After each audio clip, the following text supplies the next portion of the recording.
Hello दोस्तों, स्वागत है हमारे YouTube चैनल पे। आज हम लोग इस वीडियो में रेलवे ग्रुप डी 2025 के सिलेबस और एग्जाम पैटर्न पर हम लोग बात करेंगे और साथ ही साथ हम लोग लास्ट में सेफ स्कोर पर हम लोग चर्चा करेंगे कि इस साल 32,000 वैकेंसी के लिए कितना सेफ स्कोर रहेगा, कितने नंबर पर आपको जो है ना जॉब मिलने की पॉसिबिलिटी है। और हम लोग एग्जाम पैटर्न तो देखेंगे, साथ साथ हम लोग ये भी देखेंगे कि वैकेंसी बढ़ेगी तो कितना बढ़ने वाली है। तो चलिए शुरू करते हैं हम लोग वीडियो को। वीडियो को शुरू करने से पहले हम लोग थोड़ा वैकेंसी पर नजर डाल लेते हैं और पिछले सालों की वैकेंसियों पर हम लोग नजर डालते हैं।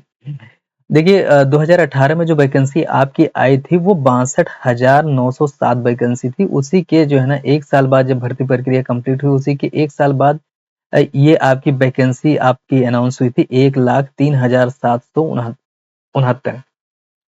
और फिर ये सब गैप हो गया था। 2019 में इलेक्शन के टाइम पर इतनी वैकेंसी आई थी और ये इसके बाद में आप देखेंगे कि इतने साल जो है ना 1 2 3 4 5 साल तक आपका गैप रहा है। तो इसकी वजह से जो है ना जो वैकेंसी आई है वो 32,000 ही क्यों आई है, क्योंकि कुछ स्टेशन जो है ना, कुछ रेलवे स्टेशन प्राइवेट सेक्टर को दिए गए हैं, जिसकी वजह से उनकी वैकेंसी क्लियर नहीं हो पाई है। तो ये आपका जो है ना, जो आपकी जो है ना रनिंग, जब एग्जाम हो जाएगा रनिंग से पहले पहले फाइनल वैकेंसी आपकी अनाउंस होगी, तो आप मान के चलिए कि आपकी वैकेंसी 20,000 और आपकी बढ़ेगी। आप मान के चलिए आपकी जो वैकेंसी रहेगी टोटल फाइनल होने से पहले पहले वो आपके 50,000 के नियर अबाउट पहुंच जाएगी आपकी वैकेंसी। चलिए आगे बढ़ते हैं हम लोग वीडियो में। तो आप देखेंगे सिलेक्शन प्रोसेस इसका क्या है। पहले आपका एक सीबीटी एग्जाम होगा, कंप्यूटर बेस्ड टेस्ट, और फिर आपका जो है ना एक पीईटी होगा जिसमें आपको रनिंग और बोरी लेकर के दौड़ना है। इसी वीडियो में हम लोग लास्ट में चर्चा करेंगे, लास्ट वाली स्लाइड में। और देखिए जब आपका ये हो जाएगा तो उसके बाद में डीवी आपकी होनी है। और जो इस समय फीस है वो आपकी जो फॉर्म भरने की जो फीस है वो 500 रुपये है, रिफंडेबल है। आपकी ये फीस जो है ना रिफंड हो जाएगी। और ये जनरल और ओबीसी की नॉन रिफंडेबल है, ये रिफंड नहीं होगी। बाकी इन लोगों की जो है ना ये रिफंड हो जाएगी, जैसे एससी एसटी है, माइनॉरिटी हैं और इकोनॉमिकल वीकर सेक्शन है, ये सब पीडब्ल्यूडी कैंडिडेट, इन सब की जो है ना फीस रिफंड हो जाएगी। अभी फिलहाल इनको 250 जमा करना होगा फीस। और हम लोग अगर एलिजिबिलिटी अगर देखें, एलिजिबिलिटी क्राइटेरिया जो है ना, एलिजिबिलिटी क्राइटेरिया अगर हम लोग देखें तो एज के अकॉर्डिंग 36 साल मैक्सिमम। और अगर आप ओबीसी हैं तो आप इसमें अपने आप में प्लस 3 साल बढ़ा लीजिए। अगर आप एससी हैं तो आप इसमें जो है ना 5 साल ऐड कर लीजिए। अगर आप अगर फिजिकल हैंडीकैप कैटेगरी के हैं तो आप 10 साल आप इसमें बढ़ा दीजिए, तो आप हो जाएंगे 46 साल तक की एज तक आप भर सकते हैं। देखिए एजुकेशनल क्वालिफिकेशन की बात करें तो आपको 10th चाहिए, 10th स्टैंडर्ड की कोई भी डिग्री होनी चाहिए आपके पास। और ये आपका एग्जाम का स्ट्रक्चर है, एग्जाम पैटर्न। आपका जो एग्जाम पैटर्न रहने वाला है वो 25 क्वेश्चन आपके जनरल साइंस से रहेगा और मैथ से 25 क्वेश्चन रहेगा। और जनरल अवेयरनेस से और करंट अफेयर आपका 20 क्वेश्चन रहेंगे। और रीजनिंग रीजनिंग जो आपकी रहेगी वो 30 क्वेश्चन की आपकी रीजनिंग रहेगी। और अब हम लोग सिलेबस देख रहे हैं, सिलेबस किस किस टॉपिक से आपके क्वेश्चन बनेंगे इन सभी चीजों में, इन सभी सेक्शन में। देखिए जो मैथ का सिलेबस है वो आपका देखिए नंबर सिस्टम है, डेसिमल है, एलसीएम एचसीएफ है, और रेशियो प्रोपोर्शन है, मेंसुरेशन से क्वेश्चन आएंगे, time and distance, profit and loss, geometry and trigonometry. Advance portion से सबसे ज्यादा क्वेश्चन आएगा, आप लोग ये ध्यान रखिएगा एडवांस पोर्शन में, जैसे ये वाला चैप्टर। और square root, calendar and clock, BODMAS, fraction, HCF, वही एलसीएम एचसीएफ, ये दोनों एक ही साथ होता है। परसेंटेज और टाइम एंड वर्क, सीआईएसआई मतलब साधारण ब्याज और चक्रवृद्धि ब्याज, ये हो जाएगा। अलजेब्रा, अलजेब्रा ये आपका एडवांस पोर्शन वाला है। ठीक है, ये एडवांस पोर्शन का आपका सिलेबस है और ये वाला एडवांस पोर्शन का है, ट्रिग्नोमेट्री एंड मेंसुरेशन। यहाँ से इन दोनों सेक्शन से क्वेश्चन ज्यादा आने के चांसेस हैं। और एक एलिमेंट्री एंड स्टैटिक्स है, as calculation, pipe and cistern. हम लोग आगे रीजनिंग का सिलेबस हम देख लेते हैं।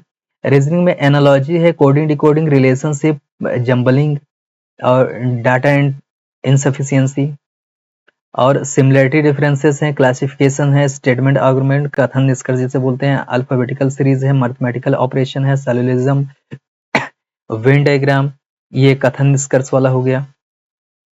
डिसीजन मेकिंग और नंबर सीरीज, एनालिटिकल रीजनिंग और डायरेक्शन, दिशा परीक्षण।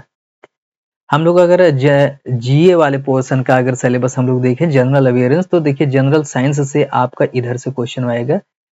इसमें से देखिए इसमें से जो भी आएगा वो ज़्यादा डीप में नहीं आएगा, बस एक जनरल साइंस समझिए कि उससे रिलेटेड आएगा। सबसे ज़्यादा सेक्शन आपका लाइफ साइंस मतलब बायो से रिलेटेड क्वेश्चन जो रहेगा। और जनरल अवेयरेंस में देखिए जनरल अवेयरेंस से करंट अफेयर, जनरल अवेयरेंस में जैसे जैसे सीएम, गवर्नर और राजधानियां हो गई, स्पोर्ट्स हो गया, कल्चर हो गया, पर्सनालिटी हो गया, नियुक्तियां इसमें आती हैं, इकोनॉमिक्स और politics and any other subject of important.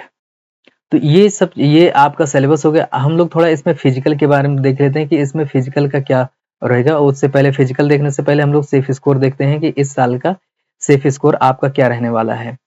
ठीक है, सेफ स्कोर अगर आप जनरल कैटेगरी से हैं तो आप 65 नंबर पर आप अगर किसी जो है ना अगर एक नॉर्मल जोन से अगर अप्लाई किए हैं तो 65 नंबर आप 100% सेफ हैं।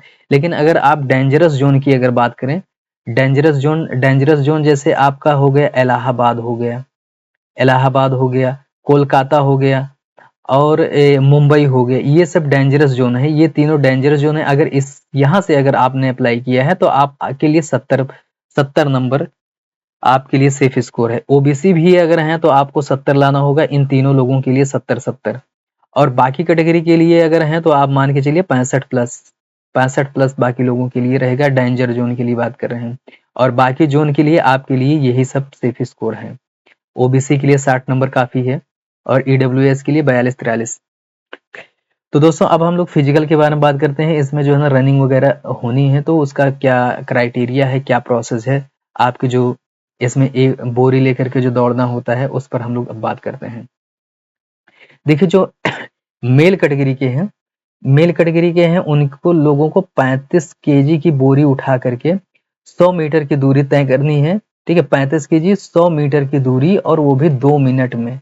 2 मिनट में आपको जाना रहेगा और ये बहुत इजी होता है, बहुत आराम से आपका हो जाता है। ये जो है ना रनिंग, ये वाली रनिंग से पहले इसको कराते हैं। और जो मेन रनिंग है वो आपकी 1 किलोमीटर की रनिंग है। 4 मिनट 15 सेकंड में दौड़ना है। एक ही चांस आपको मिलेगा, ये नहीं कि आप एक बार फेल हो गए तो दोबारा आपको लाइफ लाइन मिल जाएगी, ऐसा नहीं है। और लड़कियों की अगर फिजिकल क्राइटेरिया की बात करें तो उनको 20 किलो की बोरी लेकर दौड़ना है, जबकि लड़कों को 35 किलो की। और इनकी भी 100 मीटर ही दूरी है। 2 मिनट का टाइम इनको भी दिया जाएगा, इनका भी 1 चांस है। अगर बोरी एक बार अगर रख दिया, गिर गई इस 100 मीटर के रेंज में, फिर दोबारा चांस नहीं मिलेगा। लड़कियों के लिए 1000 मीटर 1 किलोमीटर इनको भी दौड़ना है, लेकिन इनके लिए 5 मिनट का टाइम है, 5 मिनट 40 सेकंड। ठीक है, 5 मिनट 40 सेकंड, बट टाइम जो है ना थोड़ा ज़्यादा है। तो दोस्तों ये वीडियो आपके लिए बहुत ही यूज़फुल रही है। आपको वीडियो कैसी लगी, जैसे भी लगी हो आप चैनल को सपोर्ट करें, सब्सक्राइब करें और धन्यवाद।